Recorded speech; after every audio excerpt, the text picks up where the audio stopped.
लेकिन जब 8 अगस्त 1987 को चमरिया गेस्ट हाउस के निर्मल महतो को गोली लगती है और उस गोली की आवाज केवल जमशेदपुर झारखंड में नहीं दिल्ली तक सुनाई देती है, तब दिल्ली वालों को पता चलता है कि झारखंड अलग राज्य की मांग बहुत जोर से उठाई जाएगी। तो ये निर्मल महतो की शहादत थी कि झारखंड अलग राज्य की लड़ाई को अंतिम पायदान पर लेकर गए, अंतिम पायदान पर लेकर गए, अंतिम कील ठोकने का काम किया था निर्मल महतो की शहादत ने।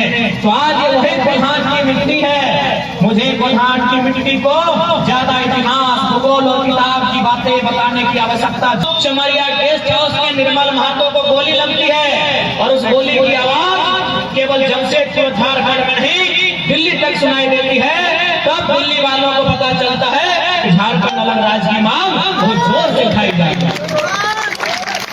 तो ये निर्मल महतो की शहादत थी कि झारखंड अलग राज्य की लड़ाई को अंतिम पायदान पर लेकर गए, अंतिम पायदान पर लेकर गए, अंतिम कील ठोकने का काम किया था निर्मल महतो की शहादत ने। तो आज ये वही कोल्हान की मिट्टी है। मुझे कोल्हान की मिट्टी को ज्यादा इतिहास, भूगोल और किताब की बातें बताने की आवश्यकता जरूरत नहीं है। आप जानते हैं, क्योंकि आपने दर्द को झेला है, आपने दर्द को देखा है, आपने देखा है उजड़ते हुए गांवों को, आपने देखा है चांदनी डैम के माध्यम से डूबते हुए गांवों को। आपको मालूम है झारखंड अलग होने के बाद हमें जो दर्द और पीड़ा हुआ है, यह आपने अनुभव किया। झारखंड अलग होने के बाद भी अगर सबसे ज्यादा कहीं दर्द और पीड़ा का अनुभव हुआ है, अगर कहीं सबसे ज्यादा दुख और तकलीफ का लोगों ने अनुभव किया है, तो एक हमारा कोयलांचल और दूसरा आपका कोल्हान, जहाँ सबसे ज्यादा दर्द और तकलीफ आज भी झारखंड को मिला है। आप आज भी देख रहे हैं, देखिए बगल में बड़ी फैक्ट्री का दर्शन हो रहा है। देखिए बड़ी फैक्ट्री, बड़ी इमारत यही देखिए बगल में, देखिए बगल में ये धुआं फेंकने वाली चिमनी, ये चारों तरफ आप देखिए, चारों तरफ नजारा देखिए, चारों तरफ। लेकिन आज फैक्ट्री के मालिक कौन है बताइए? कोई झारखंडी है क्या? ये हमने कौन सा झारखंड बनाया बताइए? नहीं लगता है कि हमने जान लेकर भीख मांगने वाला झारखंड बनाया? जान गया निर्मल महतो का, जान गया बिरसा मुंडा का, फांसी पे लटके तिलका मांझी, सीने में 12 गोली खाए शहीद सुनील महतो, और हम भीखटोरा लेके भीख मांग रहे हैं। ये झारखंड हमने बनाया। देखिए चारों तरफ यही हमको 500 फैक्ट्री दिख रहा है, एगो, दूसरा, तीसरा, चौथा, यही 4 गो फैक्ट्री दिख रहा है। इस सभा सबको साफ दिख रहा है। बताइए कितने गो मालिक आप फैक्ट्री? जमीन हमारी है ना। मैंने यही कहा ना कि आपने उजड़ते हुए गांवों को देखा है, आपने डूबते हुए गांवों को देखा है। गांव उजड़ा कब? जब फैक्ट्री लगा हमारा गांव उजड़ा। गांव डूबा कब? जब चांदिल का डैम बना हमारा गांव डूबा, कुचई का डैम बना हमारा गांव डूबा, डिमना का डैम बना हमारा गांव डूबा। गांव डूबा भी हमारा है, उजड़ा भी हमारा है, लेकिन मिला क्या? यही तो सवाल है। आज क्या मिला हमें? आज इतनी बड़ी बड़ी फैक्ट्रियां हैं, हर एक फैक्ट्री में एक जीएम होता है, एक यूनिट में, एक एरिया में एक जीएम होता है। बताइए कितने लोगों को आप जानते हैं आपके बीच से जो हर जीएम के पद पे काम करता है? जीएम के पद पे काम कितने लोग करते हैं? आपके मामा, मौसा, काका, बेटा कोई करते हैं? बताइए आपके घर के लोग जीएम नहीं है। चले जीएम से नीचे आता है एचआर, एचआरओ, एचपीओ, एचओपीओ, वहाँ आपके लोग काम करते हैं? वहाँ भी नहीं सुने कि आपका फल्ला का, मौसी का, मामा का लड़का एचपीओ है, पीओ है कंपनी में? नहीं सुने, वो भी नहीं। Supervisor, worker. तो ये तो तस्वीर नहीं होना चाहिए झारखंड का। हमने वर्कर बनने के लिए, बंधुआ मजदूर बनने के लिए और 8,000 10,000 की नौकरी की भीख मांगने के लिए झारखंड राज्य अलग नहीं बनाया। नहीं बताइए, जीएम हमारा नहीं, पीओ हमारा नहीं, एचपीओ हमारा नहीं, एचआर हमारा नहीं, एचआरओ हमारा नहीं, सुपरवाइजर हमारा नहीं, ठेकेदार हमारा नहीं, तो क्या हम लोग झाल मुड़ी बेचने के लिए झारखंड लिए थे? बता दीजिए। नहीं, हम लोग पकौड़ी छांटने के लिए झारखंड लिए थे, न सिंगाड़ा चौक बेचने के लिए झारखंड लिए थे। कहाँ हमारे लोग? बताइए, आप ही बताइए। बहुत सारे लोग कहते हैं हम तो नहीं भाई, लड़का बाहरी भीतरी का बात करता है, तो आप ही बताइए ना भाई। कहीं हम लोग नहीं है, मैनेजर हमारा नहीं, सुपरवाइजर हमारा नहीं, ठेकेदार हमारा नहीं, तो मजदूर बनने के लिए, भीख मांगने के लिए झारखंड राज्य हमने नहीं लिया था, हमारे पूर्वजों ने नहीं लिया था। इसलिए आज आपको इस विषय में चिंतन मंथन करना होगा। अब आपको ऐसे नेतृत्व को चुनना होगा जो हमारे हिस्से की लड़ाई को हमें लड़के ला कर दे। आपको अपने नेतृत्व जो हमारे हिस्से की लड़ाई को लड़े, सदन से लेकर सड़क तक लड़े और झारखंड के जनमानस को उनके अधिकार से परिचय करवाए, हमें ऐसा नेता चुनना। मैं आप ही बताइए गोली खाए कौन? सोनू जी, गोली कौन खाए मालूम है आपको? बताइए कलेजे में गोली किसने खाया? जानते हैं ना दीदी लोग, भैया लोग जानते हैं ना? कलेजे में गोली खाया भी 1 2 3 4 5 6 7 8 9 10 11 12 पूरा पूरी 1 दर्जन गोली किसने? सुनील महतो ने। और जमशेदपुर में फैक्ट्री में दलाली कौन करता है? छत्तीसगढ़ का ललित दास। तकलीफ नहीं होगा बताइए तो?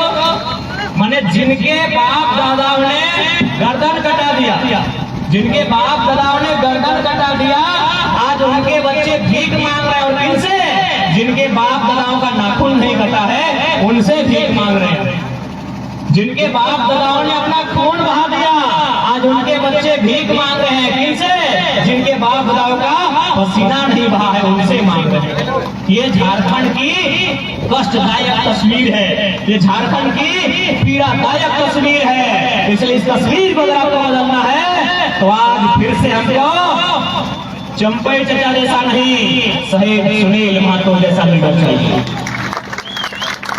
शहीद सुनील तब जाके झारखंड की परिस्थिति को बदल पाएंगे, तब जाके इन दबंगों को ठिकाने होश लगा पाएंगे, तब जाके माफियाओं को नियंत्रण में रख पाएंगे।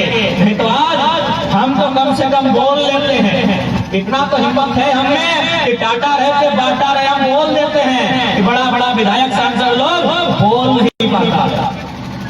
यही हमको एक दिन गए थे, इंटरव्यू दे रहे थे संवाद में, आपके सोशल संवाद पे एक दिन हम इंटरव्यू दे रहे थे।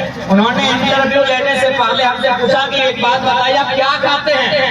आपको डर नहीं लगता है जब इतना बड़ा बड़ा कंपनी के खिलाफ बोल देते हैं? अरे आपके ही नेता लोग जब इंटरव्यू देते हैं ना तो पहले बोल लेते हैं कि सब कंपनी के बारे बात नहीं कीजिएगा तभी इंटरव्यू देंगे। और आप क्या खा के आते हैं? आपको तनिक भी डर नहीं लगता है? हम बोले हम घर से बोल गए हैं कि हम ठान के चले कि हमारा गर्दन कभी भी काट दिया जाएगा, लेकिन इस बार अगर गर्दन कटा तो फिर इस राज्य जो ये लोग सोच भी नहीं पाएंगे कि होगा।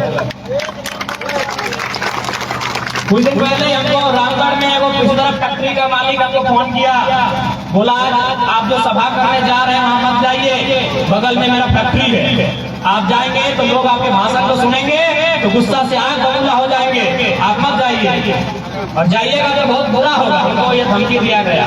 हमने कहा सुनिए आप किनसे बात कर रहे हैं, आपको कोई आइडिया है? हम उस कौम का लड़का है जिस कौम के नेताओं ने सीने में गोली खाना पसंद किया। आप क्या कीजिएगा? काट दीजिएगा, उसके बाद क्या करेगा? हंसना और ठिकाना लग जाएगा। तो आज इस राज्य की तस्वीर को अगर बदलना है तो हमें चिंतन करना होगा। अभी देखिए राज्य सरकार एक योजना लेके आई है, महिला सम्मान योजना,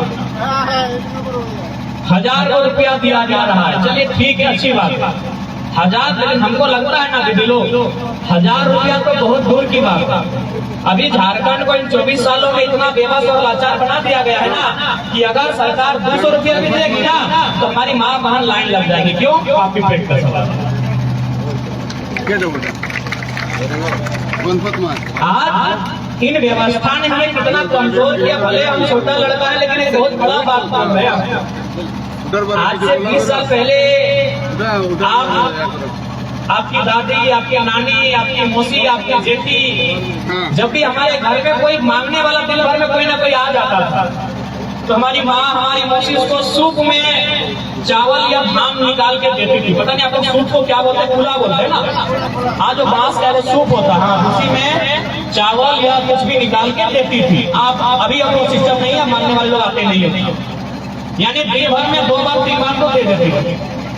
यही 15-20 साल पहले थोड़ा एकदम बहुत सीरियस हो गया। इस बात को सुनिएगा, एक छोटा लड़का कितना बड़ा बात बोल रहा है कि आज से 15-20 साल पहले मेरी माँ, मेरी चाची, मेरी दादी, मेरी मामी, मेरी जेठी, मेरी काकी, मेरी मौसी चावल और धान जो भी मेरे दरबार पे आता था मांगने के लिए, उसको झोला भर के, यानी सूप में पहिला से नाप के, पहिला समझ रहे हैं, पहिला आप लोग क्या बोलते हैं, पहिला को पहिला ही बोलते हैं।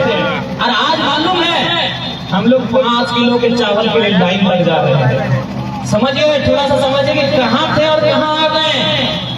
आपके यही 1 मिनट पहले, यही 20 साल पहले, 1 मिनट ठीक पहले, जब आपकी माँ गार्जियन थी घर की, जब आपकी सासू माँ आपकी घर की गार्जियन थी, हमको लगता है प्रत्येक 5 दिन में 5 किलो चावल दान करती थी।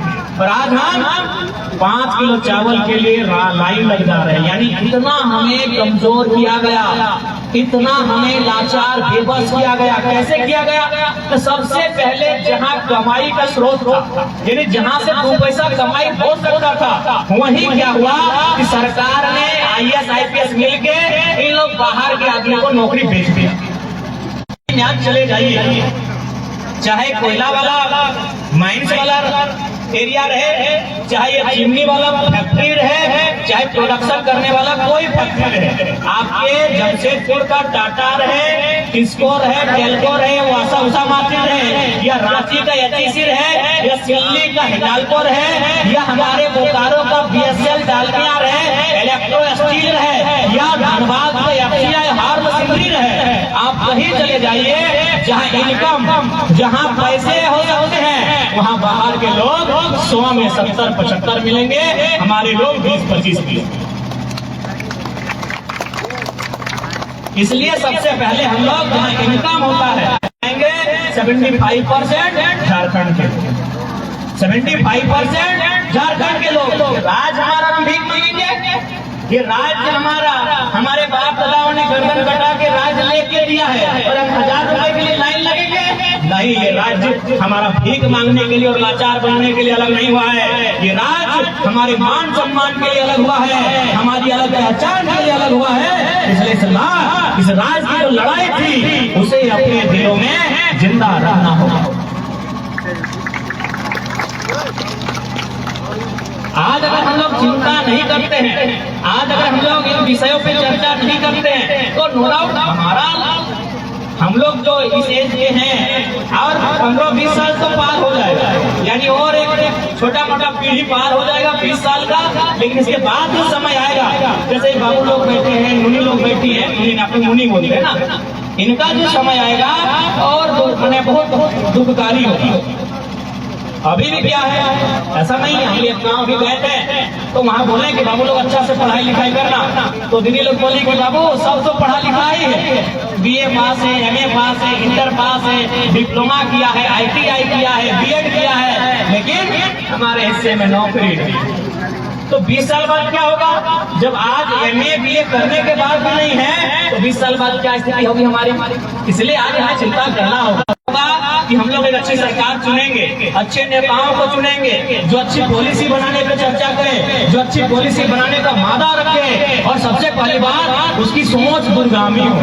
यहाँ बैठ के 20 साल तक सोच सकते। जैसे आज हम लोग आपको बता दें कि किस प्रकार जमीन का अधिग्रहण हो रहा है, किस प्रकार जानबूझ के हमें इकोनॉमिक डैमेज किया जा रहा है, किस प्रकार जहाँ 2 रुपए इनकम का साधन है वहाँ से हमें खदेड़ा जा रहा है, ताकि हम लाचार बेबस हो जाएं और धीरे धीरे अपनी जमीनों को बेचते रहे, और ये टाटा वालों का साम्राज्य बढ़ता रहे। ये लोग यही तो चाहते हैं। अगर ये लोग ऐसा नहीं चाहते तो सिंपल सा बात, मेरा एकदम सिंपल सा कहना है, 1907 में टाटा का स्थापना हुआ था। उस समय मालिक टाटा था, जो भी था, नौशेरे भाई थे, जमशेद, जो भी नाम था उस समय, टाटा का वंश ही टाटा का मालिक था। आज भी टाटा का वंश टाटा का मालिक है। तो जिन्होंने जमीन दिया था वे कहाँ है?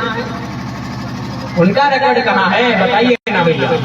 आपने पैसा लगाया था, 100 साल के बाद भी आप मालिक है। हमने अपना जमीन दे दिया है। पैसा से बड़ा जमीन होता है, पैसा से बड़ा अचल संपत्ति होता है, जमीन अचल संपत्ति होता है। पैसा चोरी हो सकता है, जमीन चोरी नहीं होता है। सोना चांदी चोरी होता है, मोबाइल चोरी होगा, गाड़ी चोरी होगा, जमीन चोरी नहीं होगा। सबसे बड़ा संपत्ति जमीन होता है। तो टाटा ने पैसा लगाया था, मालिक टाटा आज भी है, हमने जमीन दिया था, हमारी नौकरी कहाँ गई? या फिर किसको मालूम है कि कौन सा कोना कुर्मी लोग का जमीन में है, कौन सा कोना संथाल लोग का जमीन में है, कौन सा कोना हो लोग का जमीन है? किसी को आइडिया है? कहे भाई इसकी जानकारी काहे नहीं? आज भी मालूम है कि 1907 में फलना टाटा मैनेजर था, 1920 में फलना टाटा का नाती था, पोता था, टाटा का बेटा का भतीजा मैनेजर था। तो हमने भी तो जमीन दिया है, हमारे किस पीढ़ी ने जमीन दिया है, उसकी पीढ़ी के बाद क्या उसका हुआ, इसका रिकॉर्ड कहाँ है? यही तो लड़ाई है। इसलिए हम लोग अगर सरकार में आते हैं तो हम लोग 100 साल का लीज नहीं लेने देंगे। जैसे मान लीजिए यही ग्राउंड में कभी अगर कोई फैक्ट्री आके लगता है, अगर वो फैक्ट्री का मालिक यहाँ आता है तो सरकार भी हम लोग आएंगे, सरकार फैक्ट्री और ग्रामीण तीनों रहेंगे और लीज 100 साल का नहीं होगा। हम लोग अगर गवर्नमेंट में आते हैं तो लीज 30 साल से ज्यादा नहीं होगी। क्योंकि अगर 100 साल का मान के चलिए, अगर आज आप जमीन देते हैं तो 100 साल बाद कोई पहचान कर पाएगा कि कौन सा? 30 साल में पहचान लेगा कि मेरे दादाजी इस कोने की जमीन को दिए थे कंपनी को, ये कोना मेरा है, इसकी चौथी ये है, इसका पूरब ये है, इसका पश्चिम ये है। लेकिन सरकार को चिंता नहीं है। क्या मतलब है? जनता मर जाए, जनता भाड़ में जाए। खाली ये लोग बोलते हैं कि भारत गांधी का देश है। ये लोग अरे नाथूराम गोडसे ने तो गांधी को केवल गोली से मारा था। इन लोग ये तो IAS और नेता मंत्री है ना, गांधी को रोज मार रहे हैं, एकदम छुरी भोग के गांधी को मार रहे हैं। क्योंकि गांधी कहते थे भारत किसानों का देश है, तो किसानों का रिकॉर्ड कहाँ है? अगर भारत किसानों का देश है तो किसानों का रिकॉर्ड कहाँ है? टाटा का रिकॉर्ड तो पूरी दुनिया के इंटरनेट में है कि 1907 में फलना GM था, 30 में फलना है, 1950 में फलना, 70 में ये, 2000 में ये, 2024 में ये। किसान का रिकॉर्ड कहाँ है? जब किसान का रिकॉर्ड ही आपके पास नहीं है तो फिर मत कहिएगा ये गांधी का देश है, तो गांधी का विचार ये नहीं।